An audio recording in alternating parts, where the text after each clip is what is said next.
My name is Gourmet. In this video, I'm going to be talking to you guys about the new ring that's coming in 1107 with Siren's Isle, which is Circe's Circlet, which looks eerily just like the onyx annulet that we had in Forbidden Reach, and for that reason, I'm going to be drawing some comparisons to it. If you're curious about how to get the ring, upgrade the ring, and how you're going to obtain all the gems, I have a whole other video talking about my testing on the actual Isle. However, this video is just going to be focused on talking about how powerful the ring and certain gems within the ring are. So to start off, this ring has 3 different gem slots. There are a total of 12 different gems, so for every single different colored gem slot, you can pick from 4 different gems.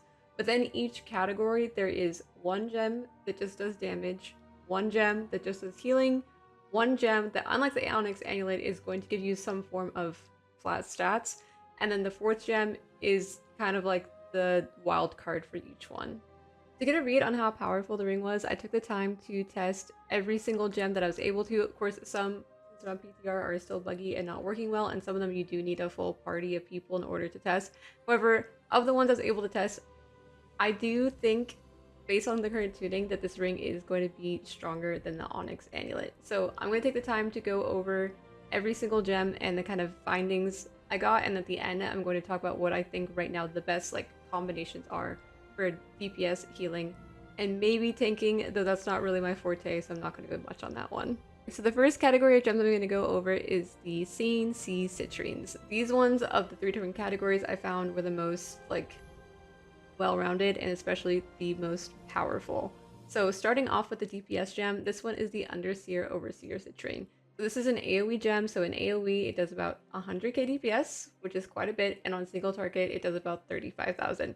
Putting this into perspective, if you look at the end of a key, on the top end, which is usually the enhancement shamans, they're usually sitting somewhere between 3 mil and 3.5 mil. And I mean that in the top key pushing groups. Obviously most DPS are only doing a million over. So 100k is a lot of DPS. Also put that into perspective, the Onyx Annulet, if you were running a full damage setup overall, was maybe 5% of your damage. So the fact that one gem is currently doing that much, I would expect this one to catch a nerf later on.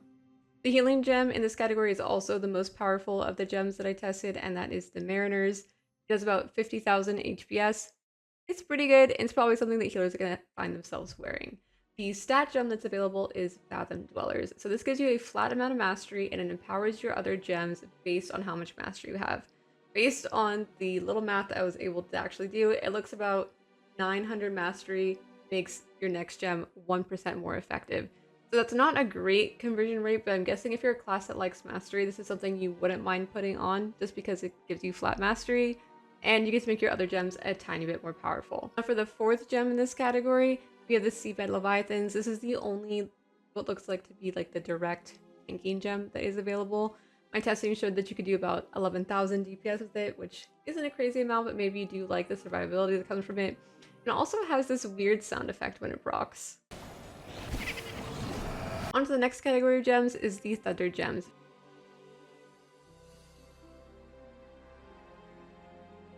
The DPS one for this is the Thunderlord's Crackling Gem. It usually does about 50,000 DPS. It doesn't vary depending on whether they're doing single target or AoE. So I found of all the gems I was testing, this one had the highest and most insane variance no matter how long I was using it. So take that number with a little bit of a grain of salt, but this is still pretty good, especially something you might be wearing inside of Raid. As far as the healing one, we have the Storm Sewers. So this one is nice because it does apply a shield. However, because of how much it procs and things like that, it's only about 16,000 HPS. So it's definitely worse than the Mariners as far as HPS goes. So usually you get a little bit more value out of shields than you do direct healing because it doesn't really matter when it procs and it'll probably get absorbed. It also can do a little bit of DPS, give you 2,000 DPS, which is honestly better than nothing. Stormbringers, this is going to be your stat gem that is available for this one at 511 of every stat. This seems kind of undertuned compared to the other options, but if you are a class that likes all of the stats, then you're probably going to like this gem. The last wildcard gem that is available in this slot is the Roaring War Queens, which since I was testing mostly by myself, unfortunately I do not have any data on. Last category of gems are the wind ones, and I have the least to say about these because most of them do not work. So starting off with the DPS one, this is the Squall Sailor Citrine. Does not work, does not do any damage. And then going to the healing one, the Old Salts. Bardic Citrine. This one shows procs, however, again, does not work, does not do any healing. Now, for the Windsinger's Rune Citrine, this one's actually pretty nice because it just gives you the most of your highest secondary stat, which to everyone seems like a no-brainer. You're probably just gonna like wear this, like even if they don't fix those other gems. This is a really nice effect, and I guarantee most people are going to want it, so maybe it's not a big deal these other gems aren't working that well. And then as far as the legendary Skipper Citrine, I could see this being good on like healers in Mythic Plus, or even like an augmentation evoker, even in Raid. So this one also has some potential, though I think it's kind of hard to compete with the one with secondary stats, especially when it's just doing like a random effect. Okay, now that we've gone over all the gems that we were able to test, I'm going to give my kind of predictions for what I think the combos that we're going to see everyone going for. So for DPS, I think for the C category, the no-brainer is probably going to be the Underseer Overseer Citrine, especially for AoE, maybe in single target if you like Mastery, then you'll go for the Fathom Dwellers, though I'm not really sure. Even like the 35k single target isn't even that bad. And then for the Thunder slot, I think you're always going to go for the Thunderlord's Crackling, or maybe the Stormbringer if you do like a multitude of stats, but I feel like most DPS are not well-rounded to where they really like that many stats, and always having the extra single target, even in like a Mythic Plus environment, is going to be welcome. And then as far as the Wind category, again, I think everybody's just going to be wearing the Windsinger's Runes because it just gives you the most stats. If the stat you like the most, that's a no-brainer. So next, I'm going to talk a little bit about healers, but before I do want to remind you guys that healers and tanks, the DPS gems for them will be doing 33% less damage than the numbers that I was talking about. So even though some of them are looking a little overtuned right now, it may still be worth for them to wear something else. So for healers, I think for Raid, they're probably going to go for Mariners, which is the healing effect one, or Fathom Dwellers if they really like the Mastery, because there are some healers right now that really like Mastery and Raid. And I suspect in Mythic Plus, by and large, you're just going to be wearing the AoE gem because it's just so over budget. And then for the Thunder category, I think they're probably going to end up wearing Stormbringers for the most part inside of Raid. I feel like the Storm Sewer HPS is super low, and most healers do like those stats, so it's not really a big deal. And then inside of keys, maybe they are wearing like the Thunderlord's Crackling, or maybe the Roaring War Queens is really good. Again, I do not have any data on that, so definitely a possibility. And then for the Wind one, just given the data right now, I think that Windsingers, that just grants them the most stats of whatever they want.